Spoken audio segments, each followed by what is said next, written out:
أعوذ بالله من الشيطان الرجيم بسم الله الرحمن الرحيم السلام عليكم ورحمة الله وبركاته. إن الحمد لله نحمده ونستعينه ونستغفره ونعوذ به من شرور أنفسنا ومن سيئات أعمالنا. من يهده الله فلا مضل له ومن يضلل فلا هادي له. أشهد أن لا إله إلا الله وأشهد أن محمدا رسول الله. يا أيها الناس اتقوا ربكم الذي خلقكم من نفس واحدة وخلق منها زوجها وبث منهما رجالا كثيرا ونساء واتقوا الله الذي تساءلون به والأرحام إن الله كان عليكم رقيبا. يا أيها الذين آمنوا اتقوا الله حق تقاته ولا تموتن إلا وأنتم مسلمون. يا أيها الذين آمنوا اتقوا الله وقولوا قولا سديدا يصلح لكم أعمالكم ويغفر لكم ذنوبكم ومن يطع الله ورسوله فقد فاز فوزا عظيما. أما بعد فإن أصدق الحديث كتاب الله وخير الهدي هدي محمد صلى الله عليه وسلم. شر الأمور محدثاتها وكل محدثة بدعة. Alhamdulillah, hari ini kita melanjutkan pertemuan kita sampai pada ayat 124 dari surat Al-Baqarah. A'udzubillahi minasyaitonir rajim. Wa idh ibtala Ibrahim rabbuhu bikalimatin. Ketahuilah, saat Allah Subhanahu wa taala itu menguji Nabi Ibrahim bikalimat. Nah, Allah Subhanahu wa taala menunjukkan kepada kita bahwa seseorang itu seseorang itu akan muncul kelebihannya saat dia diberi cobaan.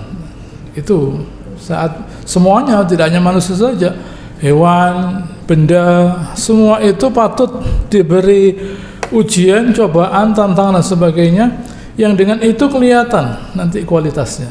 Apalagi di sini beliau adalah seorang rasul, Nabi Ibrahim. Dengan apa? Bikalimat, dengan beberapa kalimat, gitu ya. Apa isinya kalimat itu? Ibn Abbas berpendapat bahwa kalimat itu antara lain adalah, gitu ya, memerintahkannya untuk bersuci, misalnya, gitu ya, membasuh kepala dan tubuh, gitu ya. Misalnya untuk yang di kepala itu mencukur kumis, misalnya berkumur, istinsyak, mengeluarkan air dari hidung, masukkan dan mengeluarkannya, siwak, menggunakan siwak, lalu farqur ra's, memisahkan rambut di kepala sini.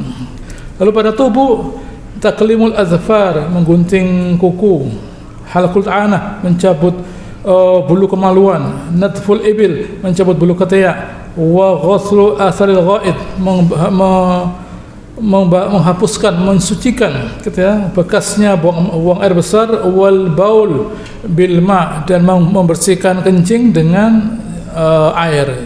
Itulah perintah Allah Subhanahu wa taala. Ada yang berpendapat juga dari Ibn Abbas, tidak ada orang itu yang gitu ya, yang diberi cobaan, gitu ya, sebegitu banyak seperti yang dialami oleh Nabi Ibrahim, di mana Allah Taala berfirman dalam Al-Qur'an, wa idz ibtala Ibrahim rabbuh bikalimat fa'atammahun. Saat Allah Subhanahu wa taala menguji Nabi Ibrahim dengan sekian banyak perintah, dan semua perintah itu dia kerjakan dengan benar, gitu ya. Lalu ada pula yang berpendapat juga dari Ibn Abbas, ya, apa kalimat itu? Kalimat itu pertama adalah melepaskan dirinya dari kaumnya. Bayangkan, melepaskan dirinya dari kaumnya dalam konteks menjauhkan dirinya dari kekafiran. Lalu beliau melawan Namrud, gitu ya. Beliau melawan Namrud yang itu, gitu ya. Lalu saat, gitu ya, yang itu menyebabkan dia di dalam itu semua, gitu ya, beliau hampir saja dimakan oleh api yang membakarnya. Begitu ya. Jadi inilah cobaan yang besar, gitu ya. Lalu setelah itu beliau diperintahkan, gitu ya, untuk menyembelih anaknya. Gitu. Dia waktu itu dia masih muda, tentu di bagian lain dalam Al-Quran dia mempertahankan agamanya yang konsekuensinya mengakibatkan dia mau dibakar. Kemudian dia berhadapan dengan Namrud. Kemudian setelah beliau tua, beliau diberi anak, gitu ya, Allah Ta'ala merintahkan untuk menyembelihnya. Ini semua tentu keputusan yang berat sekali. Dan beliau meletakkan anaknya itu yaitu Nabi Ismail dan istrinya, gitu ya, yaitu Siti Hajar, di tempat yang tidak ada tanaman sama sekali. Inilah Nabi Ibrahim yang Allah Subhanahu wa Ta'ala berikan cobaan.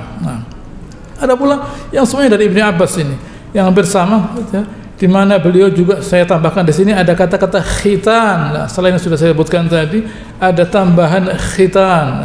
Gitu. Lalu ada pula dari Ibnu Abbas pula, Allah Ta'ala mengujinya dengan manasik. Gitu ya. Allah Subhanahu wa Ta'ala mengujinya dengan manasik. Nabi Ibrahim Allah Subhanahu wa Ta'ala diuji dengan melaksanakan perintahnya berupa melaksanakan manasik. Dan itu diselesaikan dengan baik oleh Nabi Ibrahim. Baik. Apa kata Nabi Ibrahim? Gitu ya. Kata Allah Subhanahu wa Ta'ala, qala inni ja'iluka lin-nasi imama. Allah Ta'ala memberikan hadiah kepada Nabi Ibrahim dengan menjadikannya sebagai orang yang mulia, imam. Pemimpin, orang yang berada di depan di dalam kebaikan, kemuliaan. Semakin banyak seseorang itu diikuti orang lain dalam kebaikan, semakin mulia dia. Semakin banyak orang itu diikuti oleh orang lain dalam kebaikan, semakin mulia dia. Begitu. Di sini Nabi Ibrahim Allah Ta'ala saya beri kedudukan sebagai pemimpin, imam, qudwah, contoh di dalam kebaikan. Ini Allah Ta'ala memberi contoh pada kita. Jadilah orang yang dicontoh oleh orang lain dalam kebaikan. Begitu. Jadilah orang yang dicontoh orang lain dalam kebaikan. Beliau bersabda, man sanna sunnah hasanah, gitu ya, falu ajruhu, gitu ya, wa ajru man amila biha min ghairi ay yanqusa min amali syai'a. Orang yang menunjukkan tauladan yang baik dapat pahala untuk perbuatannya dan pahala orang yang mengerjakannya tanpa mengurangi pahala sedikit pun. Nah, gitu ya. Wa man sanna sunnatan sayyi'ah, siapa yang ngasih contoh yang jelek, falau wizru, dia dosanya, wa wizru man amila biha, dan dosa yang dilakukannya min ghairi ay yanqusa min amalihi syai'a, tanpa ada pengurangan pada dosanya. Gitu ya. Jadi hendaknya kita di dalam kehidupan ini jadilah orang yang inspirator, gitu ya, inspirator di dalam kebaikan, di depan memberi contoh. Jangan ini saya mau buat masjid, tetapi ya saya nunggu kalau ada orang mau membantu ya saya mulai pekerjaan ini, kalau tidak ada ya saya tunda dulu. Loh, jangan. Kerjakan semampunya. Nanti Allah Ta'ala mendatangkan bantuan. Jangan kalau ada yang membantu saya, ya saya lah. Tidak, kerjakan. Nanti Allah Ta'ala memberikan bantuan. Tapi Allah Ta'ala mengatakan, Nabi Ibrahim berkata, qala min zurriyatillah. Beliau kepingin kedudukan yang mulia ini jatuh juga kepada keturunannya, min zurriyatillah. Kepingin anak keturunannya itu adalah orang-orang yang menjadi contoh buat orang lain. Bukan, ya Allah tolong, ya Allah rezeki ini jangan sampai hilang, ya Allah, gitu ya. Tolong anak saya jadikan lebih kaya dari saya, cucu saya lebih kaya dari saya. Buat apa? Yang disebut kaya itu kaya amal soleh. Yang disebut kaya itu kaya amal soleh. Kaya amal soleh itu artinya kaya pahala. Kaya pahala itu artinya keridhaan Allah Ta'ala. Semakin banyak pahala berarti semakin banyak pula keridhaan Allah Subhanahu Wa Ta'ala. Semakin mulia dia. Adapun materi, gitu ya. Adapun materi, apa materi itu? Mau diapakan materi itu? Apakah materi itu menyumbangkan kebaikan pada masyarakat? Tidak. Tidak. Masjid ini mulia karena ada kita di sini sekarang. masjid ini mulia karena ada kita di sini sekarang. Kalau masjid ini begitu besar, begitu indah misalnya, tapi tidak ada yang sholat di dalamnya, tidak mulia masjid ini. Tapi karena ada orang di dalamnya, jadi mulia masjid ini loh. Begitu ya. Jadi mulianya sesuatu itu apabila, perhatikan di sini. Mulianya sesuatu itu apabila di dalamnya ada unsur mencari keridhaan Allah Ta'ala. Maka begitu ya? Kok begitu? Kok bisa begitu? Kenapa? Karena gampang jawabannya. Allah Ta'ala itu mulia. Allah Ta'ala itu mulia. Karena Dia mulia, maka segala perbuatan yang ditujukan kepada untuk mencari keridhaan Allah Ta'ala, ya mulia. Jadi sebaliknya dibalik saja, gampang, balik saja. Kalau perbuatan itu tidak ada unsur mencari keridhaan Allah Subhanahu wa Ta'ala, ya tidak mulia. Sebesar apapun perbuatan itu, sebanyak apapun harta yang digelontorkan, usaha yang dikerjakan, tapi tidak ada unsur meminta ridha Allah Ta'ala, tidak ada gunanya. Meskipun itu dalam konteks jihad, dalam konteks sedekah, dalam konteks cari ilmu, tapi tidak ada unsur di dalamnya mencari keridhaan Allah Ta'ala, tidak ada nilainya. Apalagi jelas-jelas perbuatan itu tidak ada unsur agamanya, jelas. Yang ada yang bungkusnya agama, isinya bukan keridhaan Allah Ta'ala, tidak ada nilainya. Apalagi yang jelas-jelas di luarnya itu sudah bukan karena Allah Ta'ala, tidak ada gunanya, sia-sia, haba'an mansur. Allah Ta'ala mengatakan, ini yang saya katakan tadi, qala la yanalu ahdiz zalimin, tidak akan mendapatkan janji saya itu gitu ya, orang yang zalim. Zalim itu luas jangkauannya, mulai dari yang tadi saya katakan tidak diniatkan karena Allah Subhanahu wa Ta'ala sampai pada kekafiran. Tidak bisa, tidak mungkin ada orang yang katakan dia sebagai orang yang menganggap dirinya taat pada Allah Ta'ala, tapi maksiat, lalu kemudian dia kepingin mulia. Tidak bisa, gitu ya. Dia maksiat kepada Allah Ta'ala, lalu dia kepingin mulia. Tidak bisa. Tidak mungkin ada kemuliaan. Soal dia mungkin di masyarakat ada kedudukan secara administrasi, ada kedudukan, tapi di mata manusia dia tidak mulia kok, tidak mulia. Gitu ya. Ada lagi orang yang mungkin dia tidak punya apa-apa, tidak punya kedudukan administrasi, tapi dia mentaati Allah Ta'ala. Dalam pandangan manusia mulia dia, dalam pandangan hewan mulia dia, dalam pandangan malaikat mulia dia, dalam pandangan seluruh makhluknya Allah Subhanahu wa Ta'ala dia mulia. Kok bisa begitu ya? Oh, itu perintah Allah Ta'ala, itu perintah Allah Ta'ala, itu perintah Allah Ta'ala. Kalau Allah Subhanahu wa Ta'ala mencintai seseorang, Allah Ta'ala panggil malaikatnya, oleh Jibril, sini kamu, saya mencintai si fulan, kamu cintai dia, saya cintai ya Allah. Lalu malaikat Jibril memberitahu kepada yang dibawa, malaikat yang dibawanya, terus sampai malaikat yang di bumi, diberitahu. Seluruh makhluk di bumi dikasih tahu, wahai seluruh makhluk yang di bumi, Allah Ta'ala mencintai orang ini, kamu cintai orang ini. Begitu ya. Apa alasannya? Tidak tahu. Yang penting Allah Ta'ala mencintai dia. Tentunya Allah Ta'ala mencintai dia itu, Allah Ta'ala memberi rezeki dia amal soleh lah. Oleh karenanya, dibalik saja, hendaknya kita itu ridho kalau oleh Allah Ta'ala diberi amal soleh loh. Jangan loh, kok saya ini oleh Allah Ta'ala cuma dikasih pekerjaan, buka masjid, azan, begitu ya loh. Lah daripada dikasih kerjaan oleh Allah Ta'ala buka stadion main bola buat apa lah, begitu ya, atau konser musik buat apa lah. Lebih baik buka masjid, buka masjid. Ini Nabi di sini dulu, Nabi di sini dulu, di tempat di masjid Nabi itu dulu. Nabi itu di masjid. Jadi orang membangun masjid, memakmurkan masjid, gitu ya. Itu bukan orang biasa. Innama ya'mur masajidallah man amana billahi wal yawmil akhir. Gitu ya. Yang memakmurkan masjid itu orang-orang yang beriman. Begitu. Jadi bukan barang biasa orang memakmurkan masjid itu. Itu istimewa dari Allah Subhanahu wa Ta'ala. Karena dia mentaati Allah Ta'ala, Allah Ta'ala turunkan as-sakinah, ketenangan pada penghuni negeri itu. Sebaliknya, kalau tidak ada. Tapi kok banyak rezekinya, kok banyak materinya? Ya kenapa? Kenapa kalau banyak materinya? Apakah, pertanyaan dari saya, apakah kalau ada orang sakit, kita mengunjungi orang sakit misalnya, lalu sebelahnya itu ada biskuit, gitu ya, ada roti-roti yang banyak. Saya tanya, Anda tidak kepingin tambahkan roti ini? Gitu ya. Oh, tidak ada nafsu saya. Saya makan ya, sudah kamu ringkesi semuanya. Oh, jadi kamu tidak kepingin, ringkes, saya ringkes, saya bawa pulang lah. Keluarganya datang, terima kasih keluarganya. Alhamdulillah sudah dimakan. Tidak tahu dia sudah saya ringkes tadi, tasnya besar lah. Begitu ya, pada mau. Gitu ya, ada pukis, ada kroket, ada lemper, tidak dimakan. Saya ringkesi, saya bawa pulang lah. Kok bisa makan saya? Saya sehat. Jawabannya satu, saya sehat. Begitu ya, dia sakit, selesai. Begitu ya, tidak repot jawabannya. Jadi banyaknya materi itu tidak akan ada gunanya apabila jiwanya sakit. Orang yang jiwanya sakit, orang yang susah, dikasih materi, tidak bahagia dia. Tidak bahagia. Karena dia butuh kebahagiaan. Dia butuh kebahagiaan, tetapi kebahagiaan itu tidak dia ambil dari ridhonya Allah Ta'ala. Dia kepingin kebahagiaan, ketenangan, kemuliaan, tapi tidak dia ambil dari tempatnya, yaitu Allah Ta'ala.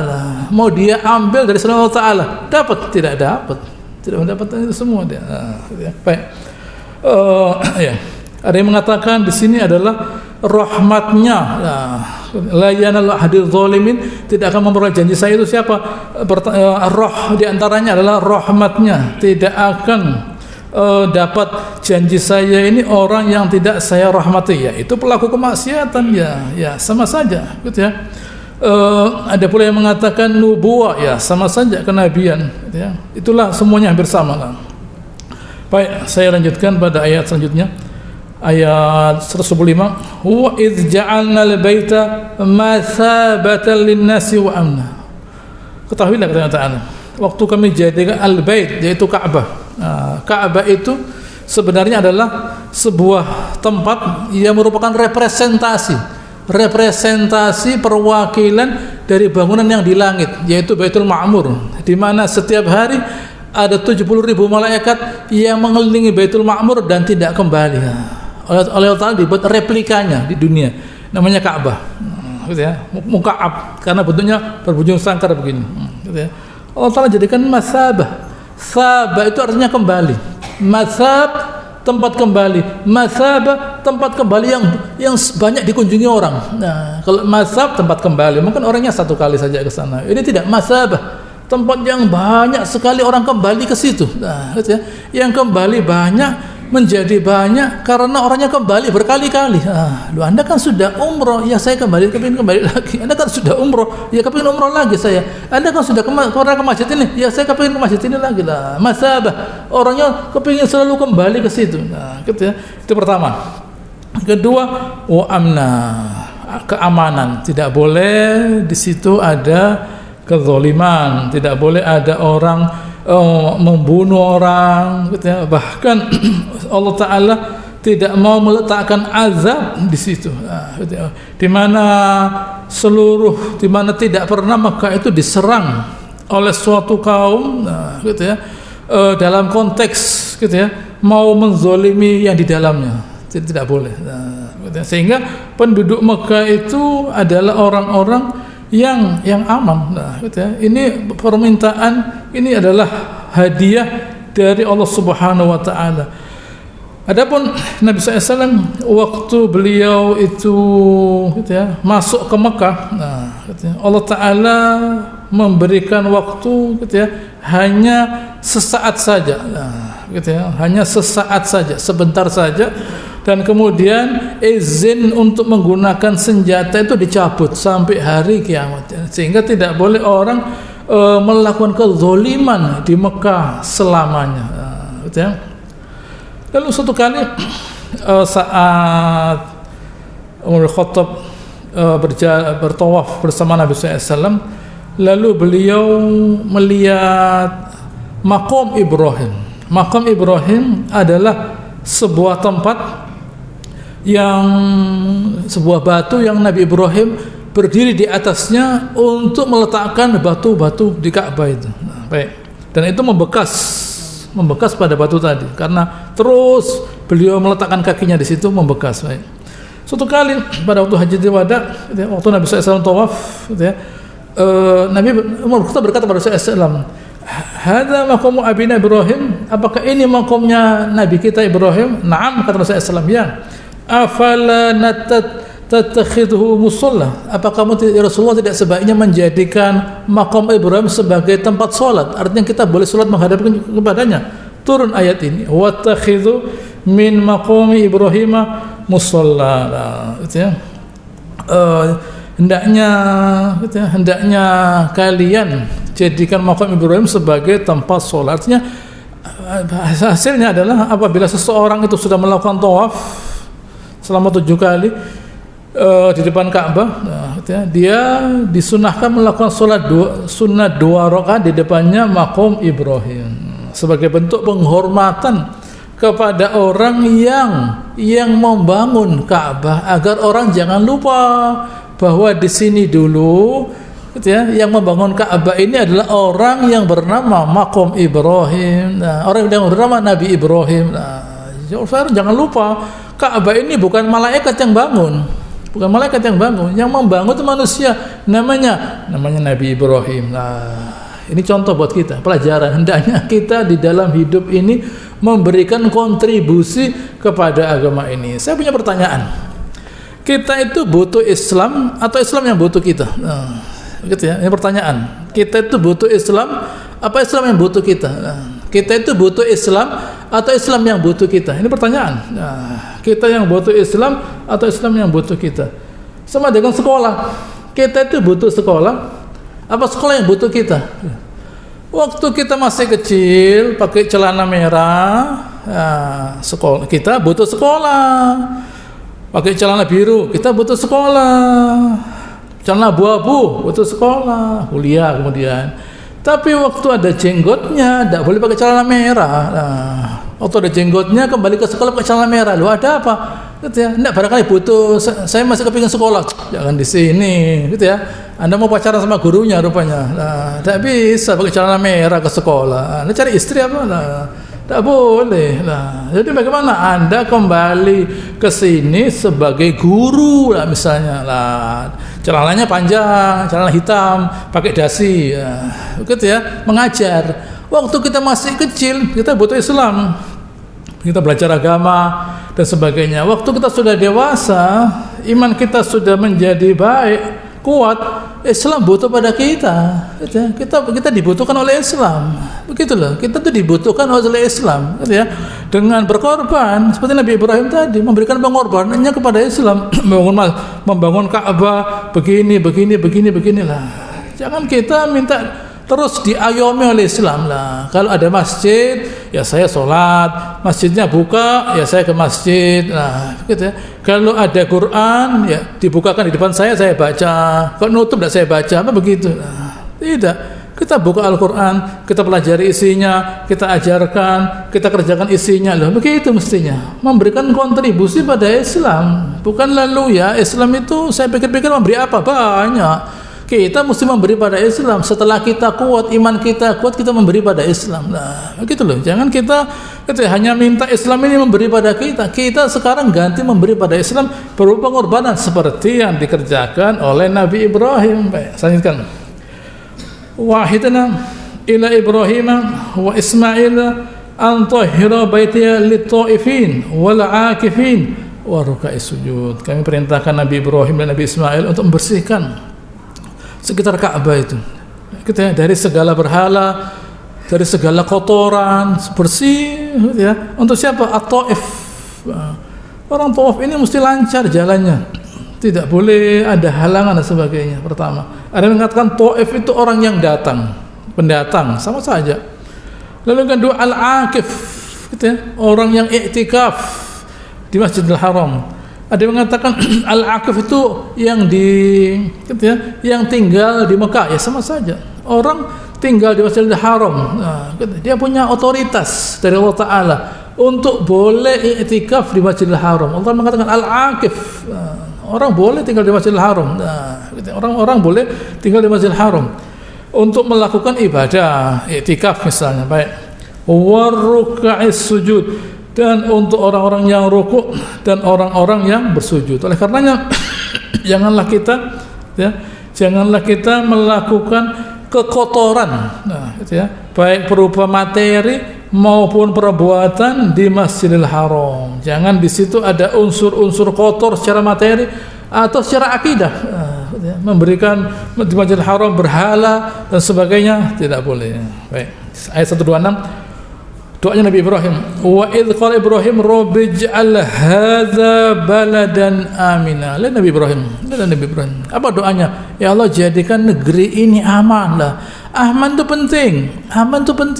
Apapun nikmat yang kita terima berupa materi, tapi kalau tidak aman, tidak nikmat.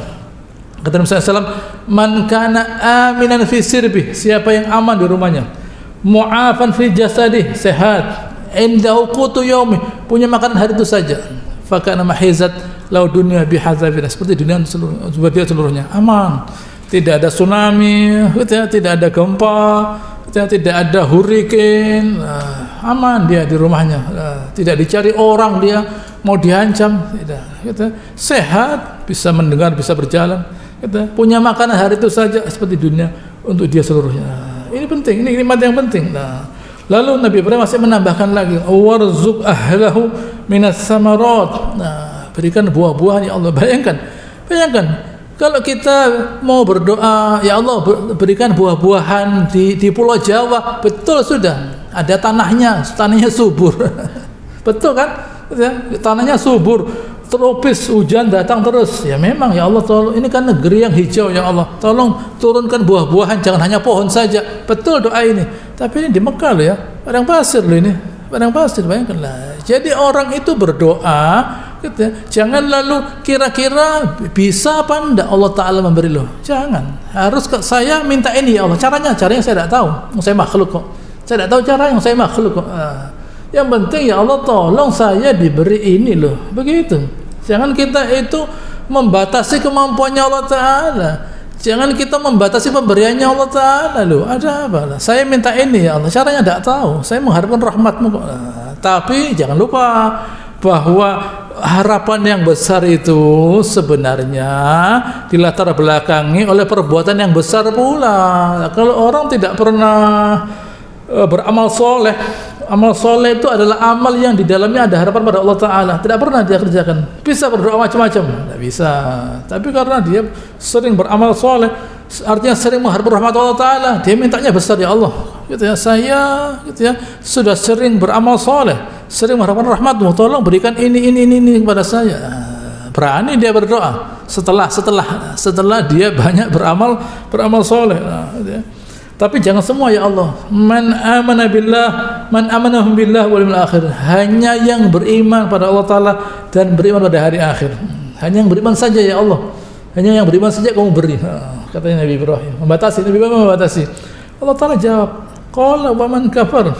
Orang kafir pun saya beri, tidak apa-apa. Orang kafir diberi itu tidak apa-apa. Orang kafir itu diberi nikmat, diberi rezeki atau tidak sama saja. Orang kafir itu diberi rezeki atau tidak sama saja. Orang beriman lain, diberi rezeki bersyukur dia. Begitu ya, orang beriman itu diberi rezeki syukur. Ada gunanya. Dalam ilmunya Nabi Ibrahim betul memang. Kalau orang beriman dikasih rezeki, imannya tambah karena dia syukur. Betul sudah. Allah mengatakan tidak apa-apa. Saya itu punya rezeki banyak, kata Allah. Tidak akan mengurangi rezeki saya, tidak apa-apa. Lah kalau orang beriman itu hanya orang beriman itu yang dikasih rezeki, tidak ada orang kafir. Semua orang aku beriman. Setiap kali masuk masjid, besok tokonya rame. Oh rame masjidnya, rame. Begitu tidak ke masjid, sepi tokonya. Oh ini masjid inilah. Softnya, tidak pakai soft, rapat gini orangnya. Sholat semua rapat, derselan. Begitu bertumpuk begini ke masjid, rezeki saya tambah. Ya sudah ke masjid saja. Tidak ada hubungannya. Rezeki dan iman tidak ada hubungannya. Kalau ada hubungannya, tambah beriman, orangnya ke masjid sholat, orangnya ke masjid semua. Apakah ibadahnya ada gunanya? Tidak ada gunanya. Bisa dia merasakan ibadah? Tidak ada rasanya. Tidak rasanya. Ibadah yang bisa dirasakan adalah ibadah yang diikhlaskan karena mencari keridhaan Allah Ta'ala. itu ibadah yang nikmat. Ibadah yang nikmat itu adalah ibadah yang diikhlaskan cari keridhaan Allah Ta'ala. Oh, nikmat itu. Tapi kalau ibadah itu karena ada masalah, ya mungkin saja, misalnya anaknya sakit, utangnya banyak, sholat dia khusyuk, tiba-tiba alhamdulillah anaknya sembuh, utangnya terpenuhi, ya mungkin saja, insidental, masa tidak dikabulkan subhanahu wa ta'ala. Tapi bukan itu sebenarnya tujuannya. Tujuannya ibadah itu bukan untuk mengangkat masalah, tidak. Adapun kebetulan ya boleh saja, tapi bukan untuk itu tujuannya. Tujuan ibadah adalah untuk menikmati hubungan dengan Allah Subhanahu wa taala. Jangan khawatir. Faman kafar, saya kasih. Fa umati'hu qalilan. Akan saya beri mereka kenikmatan sesaat ini saja. Summa altarruhu ila azabin nar wa bi'sal masir. Saya masukkan ke neraka. Karena sejelek tempat kembali. Kalau ada orang mau dihukum mati misalnya, dikasih makanan, ada gunanya, ada gunanya. Mau dihukum mati, dia dibawa ke tiang gantungan. Ini lo ada tahu campur, dia tidak bisa makan, dia sama saja lah. Mumpung belum mati, saya makan yang banyak, ya tidak bisa. Nah, tidak ada gunanya. Karena orang ini mau dihina oleh Allah Ta'ala. Lah, ini pelajaran dari Allah Ta'ala kita. Kalau orang itu mau dihina oleh Allah Ta'ala, mau dimasukkan neraka, jangan kita terpukau dengan itu semua. Saya ada 127 mengenai Ka'bah. Wa idh yarfa'u Ibrahimu al-qawa'ida minal bait wa Ismail. Saat Nabi Ibrahim mengangkat al-qawa'id, disebut qawa'id dari kata qawa'id itu duduk, artinya dudukan itu pondasi. Jadi sudah ada pondasinya, sudah ada. Karena nanti batunya didudukkan di situ, di situ, jadi disebut qawa'id. Disebut qawa'id karena banyak, karena pondasinya itu banyak. Baik. Di sini dipisahkan antara Nabi Ibrahim dan Nabi Ismail. Kenapa? Karena yang meletakkan batu itu Nabi Ibrahim. Bayangkan, umurnya berapa Nabi Ibrahim lah. Lihat, ini contoh dari Allah Ta'ala. Lihat, kalau orang itu pertama orang berbuat baik itu tidak mengenal usia. Oh, saya ini sudah tua, tidak bisa berbuat apa-apa. Tidak begitu. Perbuatan baik tidak mengenal usia. Selama kita itu masih dihidupkan oleh Allah Ta'ala, berarti selama itu pula kita dikasih kesempatan mengumpulkan pahala. Jangan ya saya sudah tua loh, ya dipilih-pilih perbuatannya. Lihat Nabi Ibrahim ngangkat batu, diletakkan kemudian. Nah, yang bawa memberikan Nabi Ismail. Apa ucapan mereka berdua setelah selesai mengerjakannya? Rabbana taqabbal minna. Ya Allah, tolong kamu terima amal kami. Artinya tolong ridhoi ya Allah perbuatan kami. Begitu. Jadi kita berbuat baik itu kita niatkan mencari keridhaan Allah Subhanahu wa taala. Begitu. Jangan kita berbuat tanpa harapan, kosong. Masjid ya sudah, kan karena saya disuruh ke masjid sholat, tidak sholat nanti bagaimana? Tidak puasa nanti salah. Jadi ya sudah, gitu ya. Tidak ada chemistry-nya, tidak ada rasanya dia. Tapi kalau berbuat karena ingin mencari keridhaan Allah, ada rasanya dia, ada kepuasan yang dia rasakan, ada kemuliaan yang dia rasakan, yaitu mengharapkan ridhonya Allah Subhanahu wa taala. Mengapa? Innaka antas samiul alim. Karena engkau ya Allah ya, maha mendengar dan maha mengetahui. Kamu mendengar doa kami ya Allah, dan kamu tahu yang kami butuhkan. Kamu mendengar doa kami dan kamu tahu yang kami butuhkan. As-Sami' al-Alim. Nabi SAW ditanya, ya Rasulullah, kapan doa itu paling didengar oleh Allah Ta'ala? Gitu ya, di sepertiga malam terakhir. Sepertiga malam terakhir kita bangun, kita berdoa. Itu adalah saat di mana Allah Subhanahu wa taala turun ke bumi dan bertanya, apakah ada yang minta sesuatu, saya kabulkan.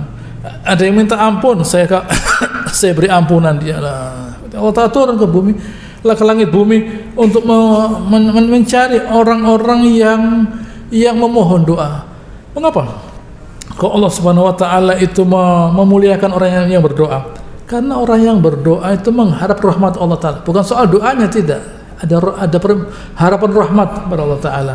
Kenapa ya kok orang ini mengharapkan rahmat Allah taala? Karena dia tahu bahwa rahmatnya Allah taala itu besar dan saya membutuhkannya. Nah, begitu ya. Karena saya tahu Allah taala itu rahmatnya besar dan saya butuh rahmat Allah taala. Nah, begitu loh. Ini orang pintar namanya. Orang pintar itu orang yang tahu apa yang dia butuhkan, apa rahmat Allah taala.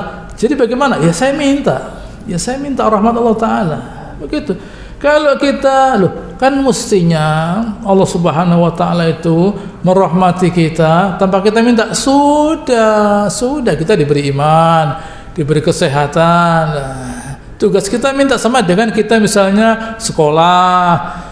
Gitu ya. Tugas kita apa? Belajar, diberi buku, dibaca, gitu ya. Bukan lalu buku tadi dikasihkan asistennya, tolong bacakan ya. Loh, siapa dia? Anda nih punya sumur minyak apa lah, gitu ya. Tolong ya, bacakan buku saya ini. Nah, itu kalau kita punya sumur minyak lah, tolong bacakan lah, baca.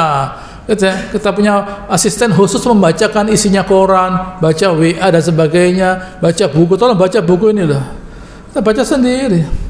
Mana ada orang minta bacakan orang untuk bacakan, tidak, dia baca sendiri bukunya. Nah, banyak membaca supaya ilmunya tambah. Nah, begitu. Ini suatu kenikmatan. Nah, kalau orang tolong bacakan ya, dia niat sekolah ini. Nah, tapi kalau orang niat sekolah artinya dia tahu nilainya ilmu, belajar dia mau belajar.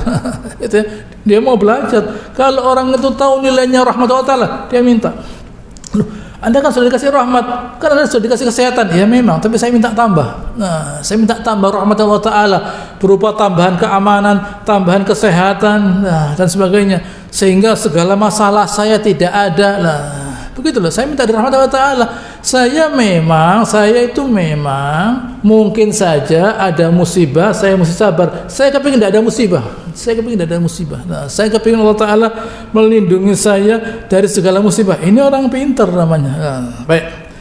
Selanjutkan lihat di sini ayat 128. Rabbana waj'alna muslimain. Bayangkan.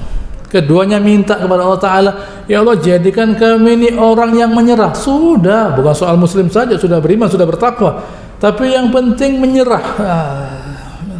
Gitu ya. Ini mereka berdua ketahui setelah mereka merasakan nikmatnya, bagaimana nikmatnya menjadi orang yang menyerah pada Allah taala. Semakin orang itu ridha pada Allah taala. Nah, perhatikan di sini. Perhatikan kalimat saya. Dari mana kita tahu ridhonya Allah taala pada kita? Ya kita ukur saja seberapa besar ridho kita pada Allah taala. Kalau kita kepingin tahu berapa ya besarnya ridho Allah taala pada saya, ya kita tanya saja seberapa besar ridho kita pada Allah taala.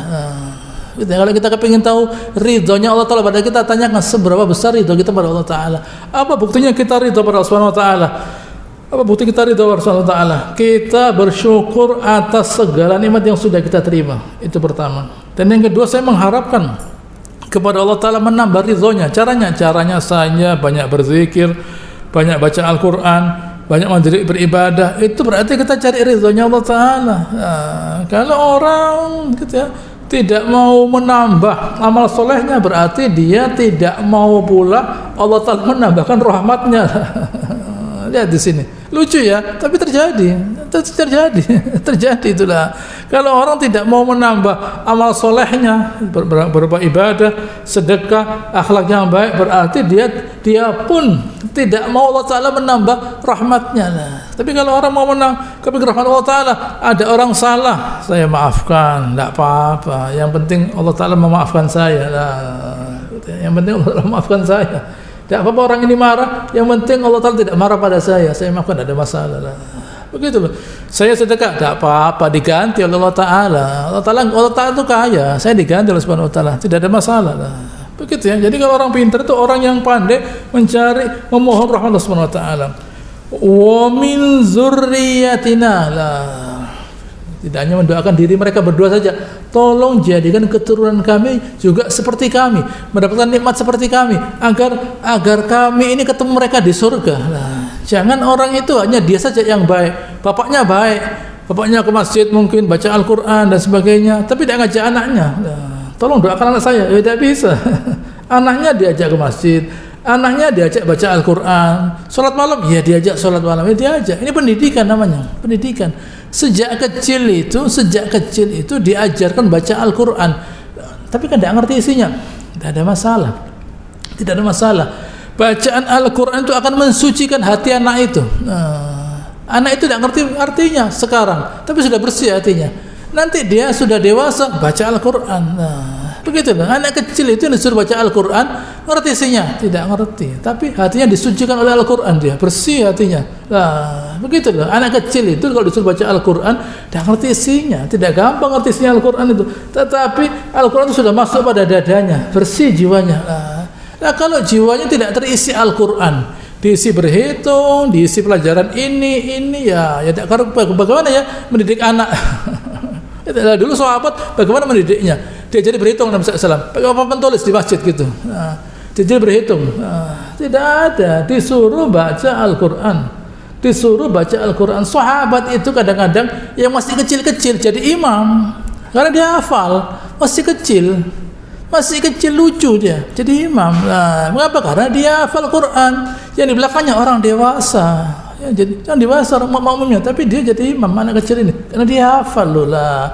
Gampang tahfidz anak kecil tuh gampang, bukan nanti sudah SMA udah bisa berat ya, bisa tapi berat, tapi masih kecil hafal Quran, hafal.